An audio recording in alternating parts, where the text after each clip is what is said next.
All right, on the air live. We'll try this one more time. Obviously, the interaction, I'm just not getting what I want, but we'll just try to go through this one last time.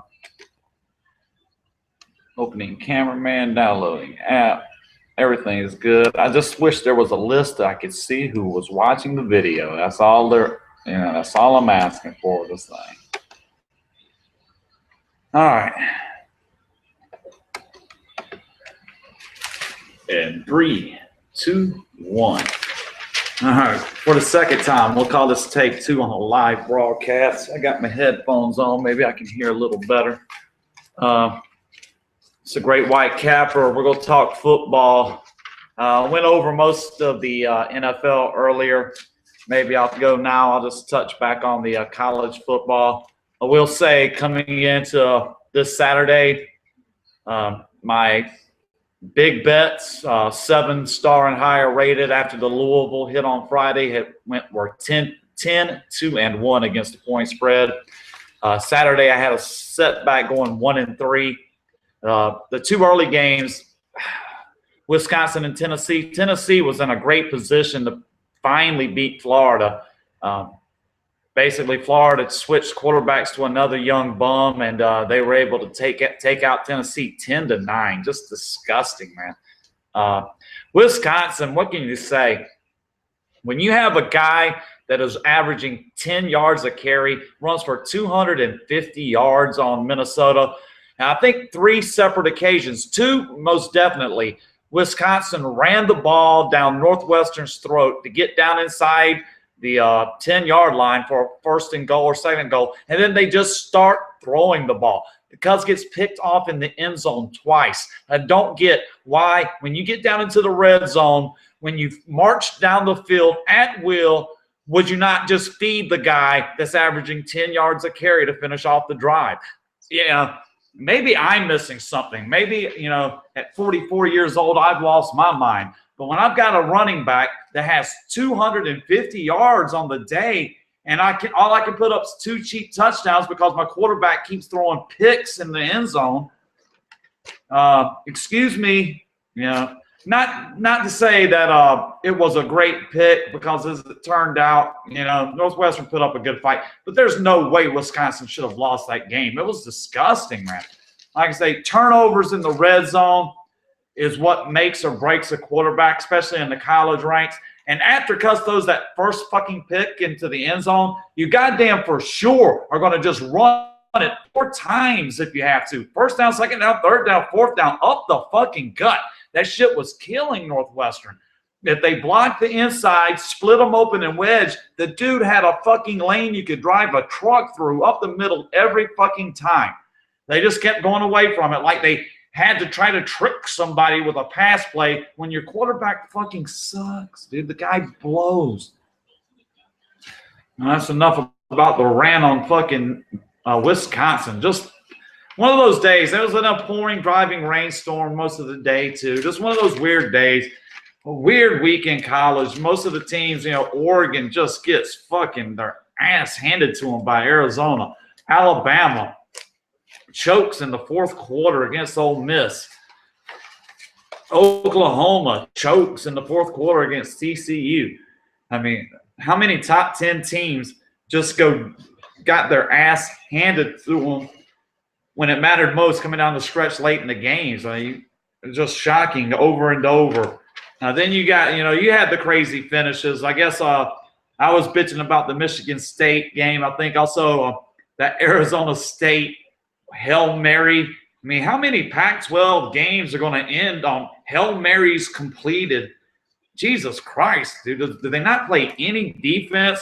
Hail Mary. It's a desperate throw. You send 5, 6 guys back into the end zone and you fucking just swat the ball down when it comes to it. You don't run to make a play on the ball. You're already standing back there. Maybe they need to line up all 11 guys across the back of the fucking end zone, and when they start to throw the ball, then a couple dudes can move forward or something. But there's just no way any ball should drop in over the top on the last play of the game from the 50 fucking yard line. I've seen that twice in the Pac-12 this year. Just horrible. I mean, they're never going to win a national title with that's what you're offering up as defense. You know, no team can hold a lead. No lead is safe. I mean, from the top to the bottom of the league, man, the defense out there is just disgusting. It's like nobody can get a stop.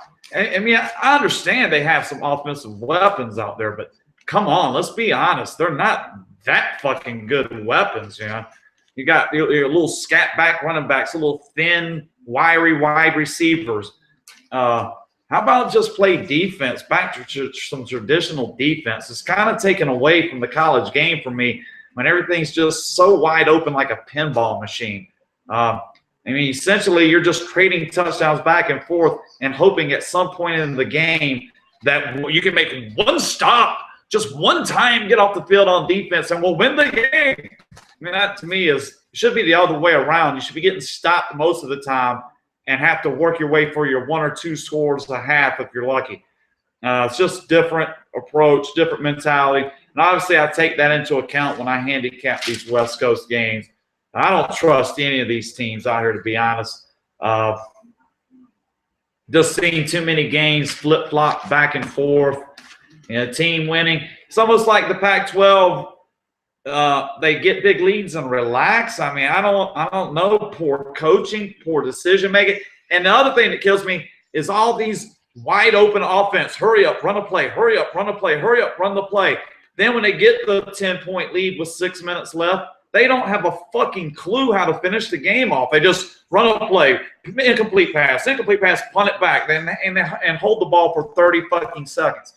It's the most absurd strategy for football.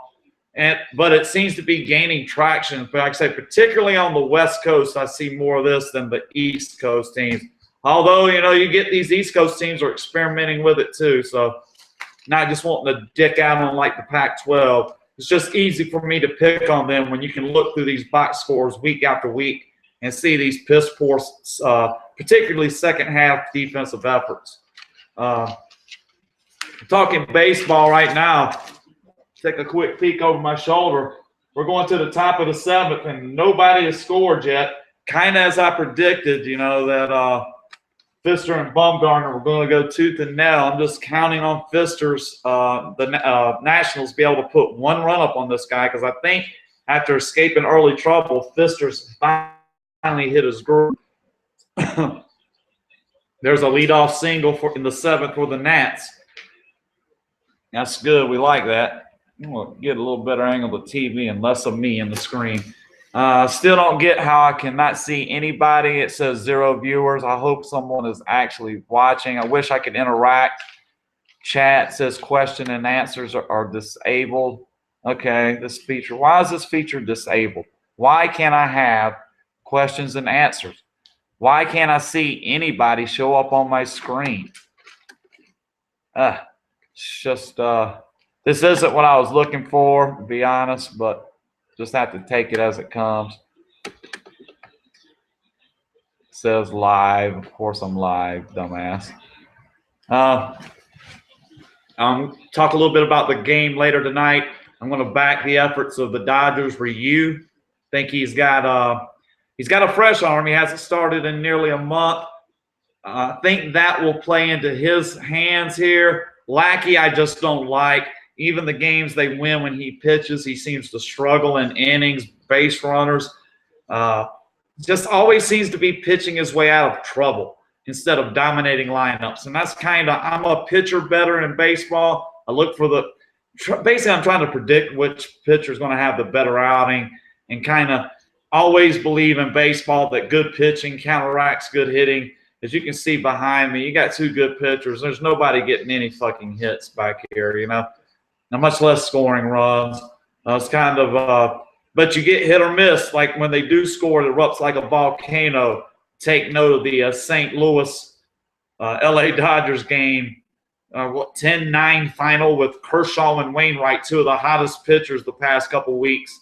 Kershaw, the entire season, almost your no-brainer Cy Young Award winner, gets rocked and they cannot get out of the inning. So, you know, expect the unexpected in the playoffs. You can't look for all these regular season trends and forms to hold. It's just a different type of game. The games are played differently. The managers need to use different strategies. I'm go back to the game 2 in this series. Just totally against Matt Williams' decision to remove Zimmerman from the mound with 2 outs in the 9th inning. The guy had pitched a 3-hit masterpiece, rolling, comes into the 9th inning, gets 2 outs, and then has a walk, okay? You come out and talk to him. Unless Zimmerman tells you, my fucking arm is about to fall off, please take me out.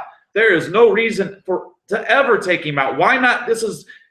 Maybe that's the inexperience of Matt Williams, not realizing this is playoff baseball. Do I want to go get a guy that's been, pitching in the bullpen, no heat, not warmed up, or do I want a guy that's been lathered up for 3 fucking hours in a zone, man? The guy's been zoning for 2.5, 3 hours, getting hitters out.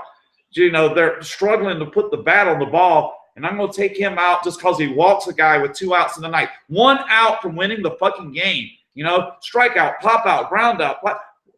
The guy walked this fucking dude. Nobody had hit a fucking ball hard off of him for innings. Matt Williams, in my opinion, cost him the game.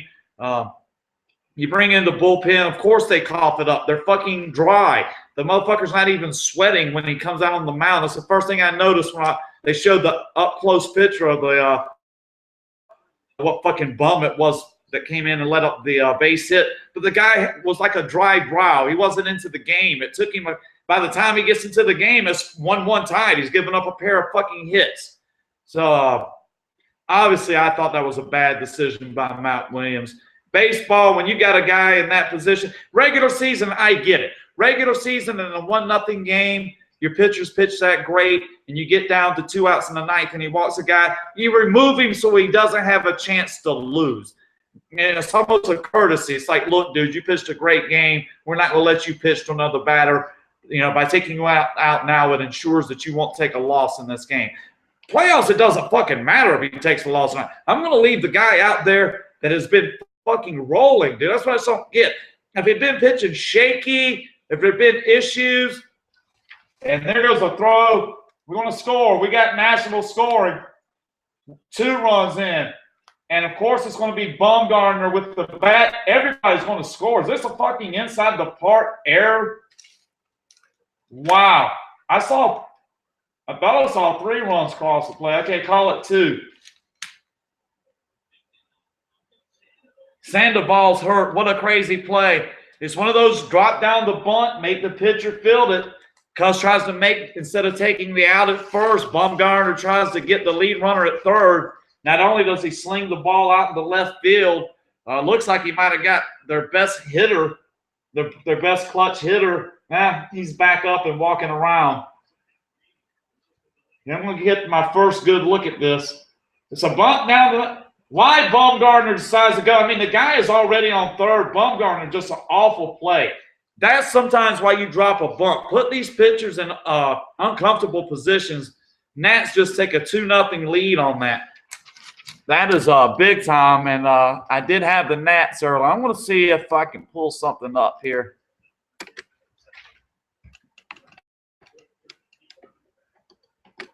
Talking it up now.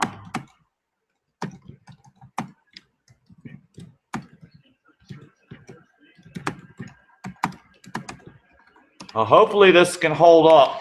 Now if Matt Williams decides he wants to take out Pfister, I would probably beat him, man. If I was like a player on the team, when he tried to get up to the top of the dugout steps, I would fucking throw a rope around his neck and snatch his stupid fucking ass back down into the dugout.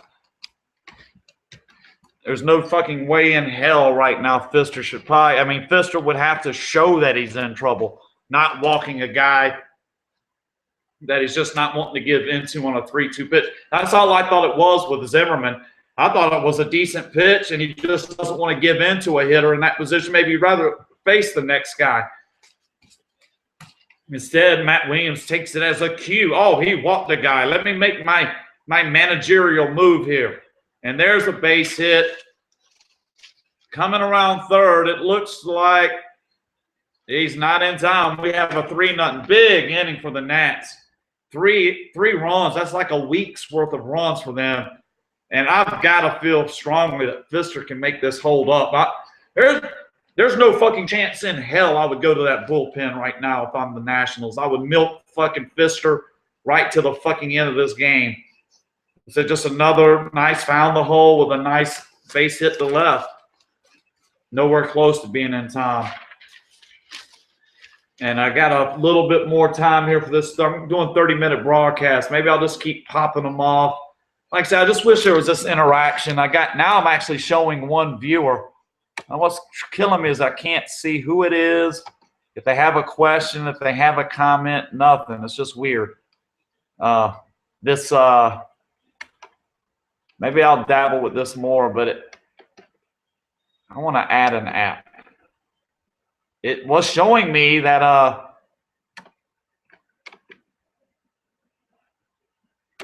it was basically telling me if I do these on-air hangouts, I can interact with the viewers, take questions, have you also in the broadcast, and take, that's what I was led to believe. Let's see what they give me now. You have to excuse me for just a minute. I'm downloading some, see if it's going to show me anything. Lower third. Is it actually showing me somebody's on here now? Maybe not. This is so fucking hard to tell. Hangout toolbox, comment tracker, add. We cannot. Whoops, we can't find without source. Sources. There is no source.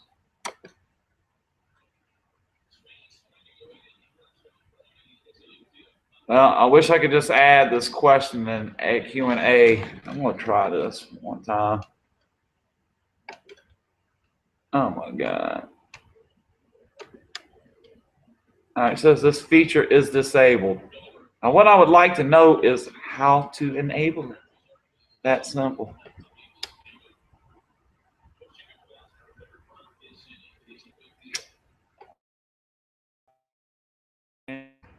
Showing me again that I have 0 viewers. I know I did this the one time, and when somebody came on the right-hand side, it showed that somebody was watching, and I had a list. I could actually see that list.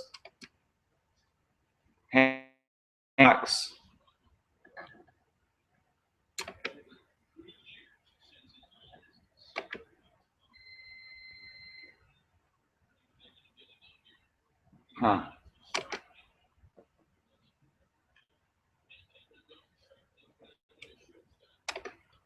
And of course, I'm just not seeing anything I want, as usual. Well, they got out of the inning, finally. Oh, wait a minute. Perhaps not get out of the inning. He's done. 3-0 Nats. Oh, he did get out of the inning. Time for the 7th inning stretch. Should I do my rendition of God Bless America? Probably not. Probably, if I did have a viewer, it would scare you off. And it's Tony Bennett, man. Come on. I almost need to go sing along with him. It's Tony Bennett, folks, with God Bless America. Get up. And now please rise and remove your caps for the singing of God Bless America as before. I guess I might give my rendition here, man. I don't know why. Mute Tony Bennett. May God bless America, land that I love. Stand beside her and guide her through the night with the light from above. From the mountains to the prairies, to the oceans, white with foam. God bless America, my home, sweet home. God bless U.S. America, my home, sweet home.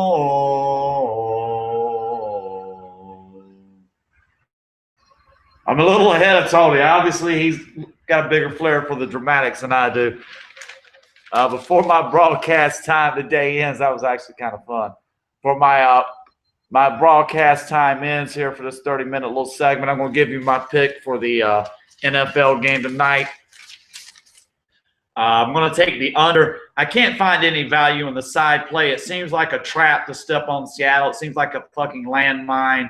But at the same time, I have no real confidence in the Redskins either. So what I've turned to is I'm going under, which is in the face of everything that you look. Redskins have went 3 or 4 games over. The Seahawks have went 2 of 3 games over. The Seahawks went over on their road trip to San Diego. I'm going to point to the key of that being the 30-21 final in San Diego is that the Chargers were able to get out in front of Seattle, and that forced Seattle to change their strategy and the way they played the rest of that game. I think tonight if Seattle is able to get up to an early lead, get out front here, that they will dictate what happens, and they will be the ones that set the tempo for the game. And I think they'll have some long time-consuming drives. If I'm fortunate, they'll kick a few field goals. I'm looking for him to kind of hold the Redskins in check. I'm looking for Cousins to play better, but by him playing better, that doesn't mean necessarily he'll put up a bunch of points. What that means is he just won't be giving the fucking ball away on their side of the field or throwing pick sixes. Basically, control the clock, control the tempo just a little bit, move, get a first few downs, if I can get a quarter where these teams are playing field position, I think this under is the play. Like I say, if you go by stats and trends, you're going to think I'm a fool. Hey, these teams have played all these games over. I think that's what helps this number here. I think it's time for Seattle to show why they're a great defensive team. At the same time, I just don't trust. This number is just too tricky. It's a trap to me. Everything says to take Seattle. Redskins off just a brutal fucking beating from the Giants. Seahawks, it's like I say, to me, this is a trap. They've had time to get ready. You think they come out and just lay the hammer down. I'm going to just sidestep that trap tonight and just play it on the under. So that's what I'm going with. Not sure if I'm going to run out of time here or not. We can give it the old college try. Perhaps I'll take a quick snapshot. Cha-ching. That was awful. One more time for the home team. The Great White Capper. All right, that one looks awful too. Must be the screen. It's like it keeps getting light and dark. All right. Well, I think I went over everything. Obviously, I have the Nationals in this game. I'm taking the Dodgers here pretty soon. We'll have the Dodgers game. And then, like I say, the under in the football game. I had a big day in the NFL yesterday, but I really needed it to counteract the horse shit in college on Saturday.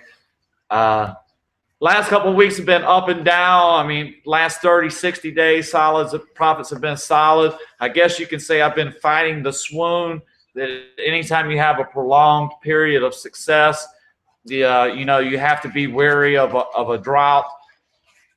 I will say, even though I've been picking around 50% the past couple of weeks, it seems as though I've been holding off. That's why that Michigan State game was so huge. I mean, with that one simple win, I'd be up just a substantial amount of money over the past couple of weeks. Instead, I lost it, and I'm not. It's just weird how a bad break can set you back. And I'm going to view it as such. I wasn't on the wrong team that game. Michigan State was the play. I just got shitted on and lost my bet. That's not going to make me think, hey, I need to play this a different way. There's really nothing I would change. If I had to do it again, I would have played it the same way and hope for a different outcome. So you guys, tonight, I hope everyone enjoys everything. I would think my time's about out, but there's no way of knowing here. I just can't make it. Like I said, I can't make heads or tails out of this. Showing me live, showing me still broadcasting. So I'm just going to see real quick one last update here on this game. Yeah, leadoff runner got on, and it already, like I say, maybe I would have somebody up in the bullpen, but I sure as fuck wouldn't be going out there quick with snatching.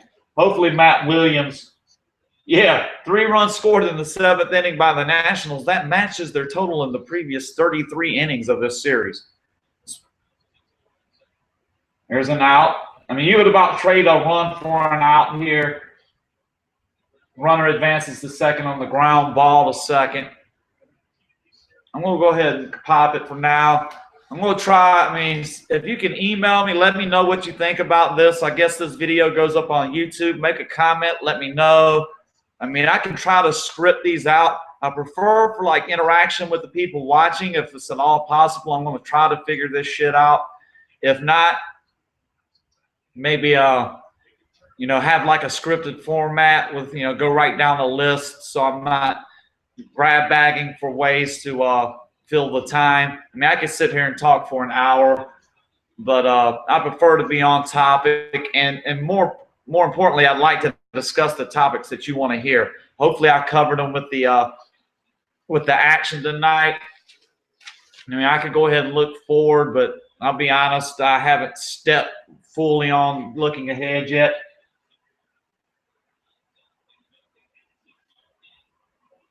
I think they're saying he made that catch. It didn't look like he caught it. Wow. To me, that looked like a trap. I think they're going to the phone here. What the fuck? Wow. I don't think he caught this. Oh, he did catch it. It looked like it rattled in his glove, hit off the – oh, my God. What a catch, guys. He did catch that ball. All right, guys, I'm going to peel it out for now. I'm going to maybe try to get something ready for dinner. Wow, what a play. Holy shit.